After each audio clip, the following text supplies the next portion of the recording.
বাংলা স্বাধীন করো, স্বাধীন করো বাংলাদেশ বাংলাদেশ বীর বাঙালির অস্ত্র ধরো। বাংলাদেশ স্বাধীন করো।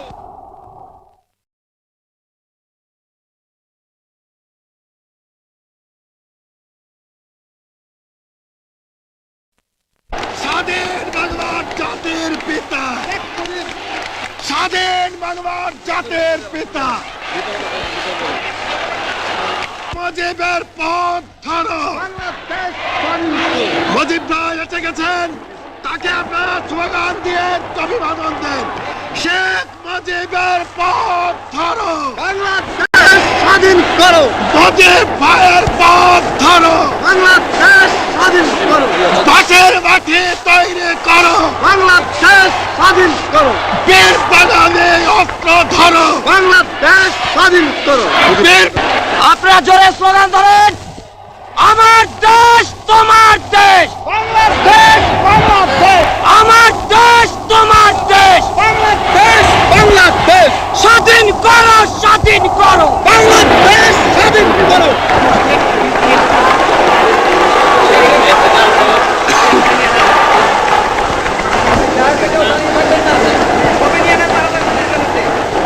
ভাইরা আমার, আজ দুঃখ ভারাক্রান্ত মন নিয়ে আপনাদের সামনে হাজির হয়েছি। আপনারা সবই জানেন এবং বোঝেন আমরা আমাদের জীবন দিয়ে চেষ্টা করেছি, কিন্তু দুঃখের বিষয় আজ ঢাকা, চট্টগ্রাম, খুলনা, রাজশাহী, রংপুরে আমার ভাইয়ের রক্তে রাজপথ রঞ্জিত হয়েছে। আজ বাংলার মানুষ মুক্তি চায়, বাংলার মানুষ বাঁচতে চায়, বাংলার মানুষ তারা আজ তার অধিকার চায়।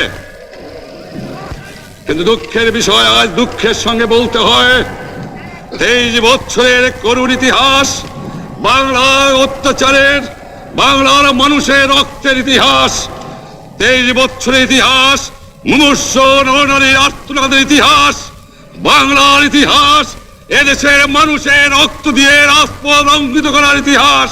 1952 সালে রক্ত দিয়েছি, 1954 সালে নির্বাচনে জয়লাভ করেও আমরা গদিতে বসতে পারি নাই। 1958 সালে আইয়ুব খান মার্শাল ল জারি করে 10 বছর পর্যন্ত আমাদের গোলাম করে রেখেছে। 1967 সালে 6 দফার আন্দোলনে 7ই জুনে আমার ছেলেদের গুলি করে হত্যা করা হয়েছে। 1969 সালে আন্দোলনে আইয়ুব খানের পতন হওয়ার পরে যখন ইয়াহিয়া খান সাহেব সরকার নিলেন, তিনি বললেন দেশে শাসনতন্ত্র দেবেন, গণতন্ত্র দেবেন, আমরা মেনে নিলাম। তারপরে অনেক ইতিহাস হয়ে গেল, নির্বাচন হলো। আপনারা জানেন দোষ কি আমাদের? আজকে আমি প্রেসিডেন্ট ইয়াহিয়া খান সাহেবের সঙ্গে দেখা করেছি, আপনারা জানেন, আলাপ আলোচনা করেছি। আমি শুধু বাংলার নয়, পাকিস্তানের মেজরিটি পার্টির নেতা হিসাবে তাকে অনুরোধ করলাম 15ই ফেব্রুয়ারি তারিখে আপনি জাতীয় পরিষদের অধিবেশন দেন। তিনি আমার কথা রাখলেন না, তিনি রাখলেন ভুট্টো সাহেবের কথা। তিনি বললেন প্রথম সপ্তাহে মার্চ মাসে হবে, তিনি মানে নিলেন। আমরা বললাম ঠিক আছে, আমরা অ্যাসেম্বলিতে বসবো, আমরা আলোচনা করব। আমি বললাম বক্তৃতার মধ্যে অ্যাসেম্বলির মধ্যে আলোচনা করব। এমনকি আমি এ পর্যন্ত বললাম যদি কেউ ন্যায্য কথা বলে, আমরা সংখ্যায় বেশি হলেও একজন যদিও সে হয়, তার ন্যায্য কথা আমরা মেনে নেব। আসুন বসি, আমরা আলাপ করে শাসনতন্ত্র তৈরি করি। তিনি বললেন পশ্চিম পাকিস্তানের মেম্বাররা যদি এখানে আসে তাহলে কসাইখানা হবে অ্যাসেম্বলি। যদি কেউ অ্যাসেম্বলিতে আসে তাহলে পেশোয়ার থেকে করাচি পর্যন্ত দোকান জোর করে বন্ধ করা হবে, তারপরেও যদি কেউ আসে তাকে সন্ন্যাসার করা হবে। আমি বললাম অ্যাসেম্বলি চলবে। তারপরে হঠাৎ 1 তারিখে অ্যাসেম্বলি বন্ধ করে দেওয়া হলো। কি পেলাম আমরা? যে আমার পয়সা দিয়ে অস্ত্র কিনেছি বহিঃশত্রু আক্রমণ থেকে দেশকে রক্ষা করার জন্য, আজ সেই অস্ত্র ব্যবহার হচ্ছে আমার দেশের গরিব দুঃখিনী অস্ত্র মানুষের বিরুদ্ধে। তার বুকের উপরে হচ্ছে গুলি। আমরা পাকিস্তানের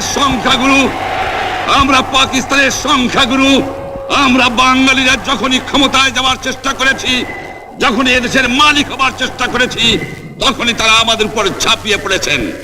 তারা আমাদের ভাই। আমি বলেছি তাদের কাছে এই কথা যে আপনারা কেন আপনার ভাইয়ের বুকে গুলি মারবেন? আপনাদের রাখা হয়েছে যদি বহিঃশত্রু আক্রমণ করে তার থেকে দেশকে রক্ষা করার জন্য।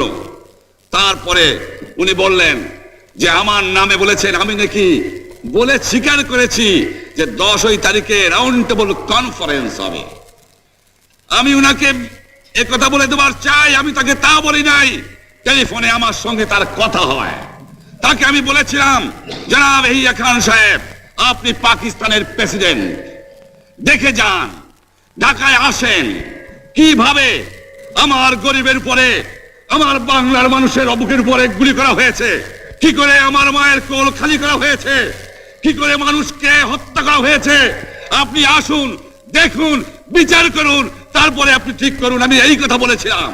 হঠাৎ আমার সঙ্গে পরামর্শ না করে বা আমাদের সঙ্গে আলোচনা না করে 5 ঘন্টা গোপনে বৈঠক করে যে বক্তৃতা তিনি করেছেন এবং যে বক্তৃতা করে অ্যাসেম্বলি করেছেন, সমস্ত দোষ তিনি আমার উপরে দিয়েছেন, বাংলার মানুষের উপরে দিয়েছেন।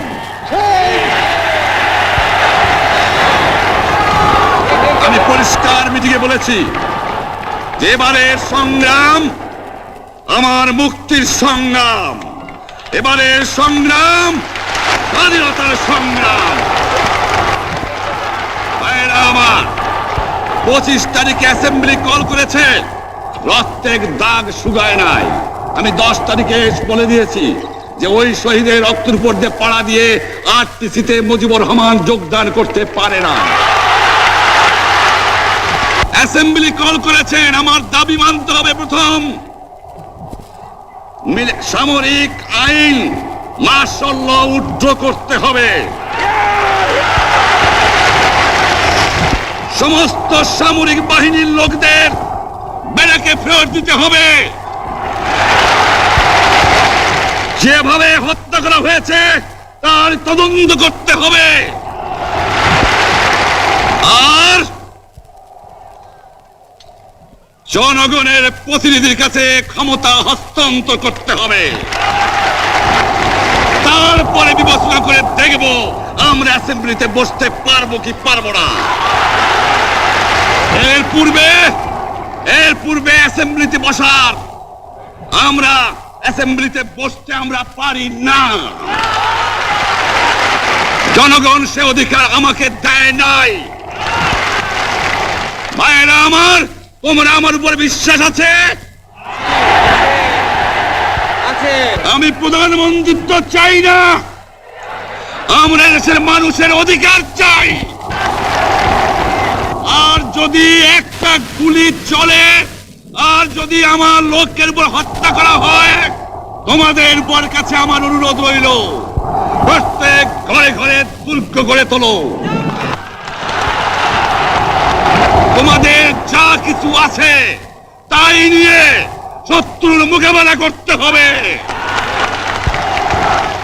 এবং জীবনের তরে রাস্তাঘাট যা যা আছে সব কিছু আমি যদি হুকুম দেবার নাও পারি, তোমরা বন্ধ করে দেবে। তোমরা আমার ভাই, তোমরা ব্যারাকে থাকো, কেউ তোমাদের কিছু বলবে না, কিন্তু আর আমার বুকের উপর গুলি চালাবার চেষ্টা করো না, ভালো হবে না। 7 কোটি মানুষকে চাপায় রাখতে পারবো না।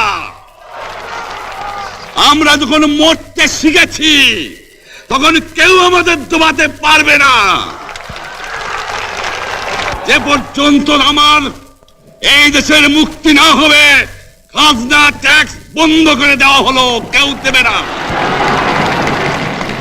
তবে অনুরোধ করছি, আপনারা আমাদের ভাই। আপনারা দেশকে একেবারে জাহান্নামে ধ্বংস করে দিয়েন না। জীবনে আর কোনোদিন আপনাদের মুখ দেখা দেখি হবে না।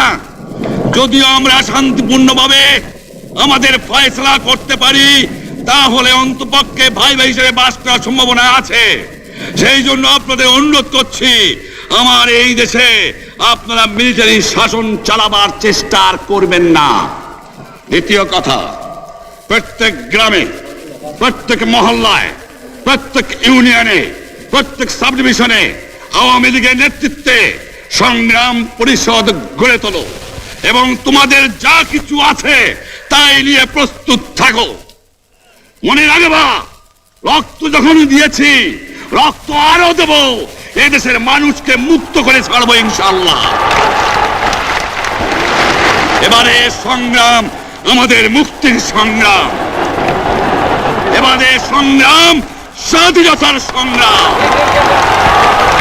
আপনারা আমার উপরে বিশ্বাস নিশ্চয়ই রাখেন। জীবনে আমার রক্তের বিনিময়েও আপনাদের সঙ্গে বেঈমানি করি নাই। প্রধানমন্ত্রিত্ব দিয়ে আমাকে নিতে পারে নাই, ফাঁসি কাজটা আসামি দিয়ে আমাকে নিতে পারে নাই।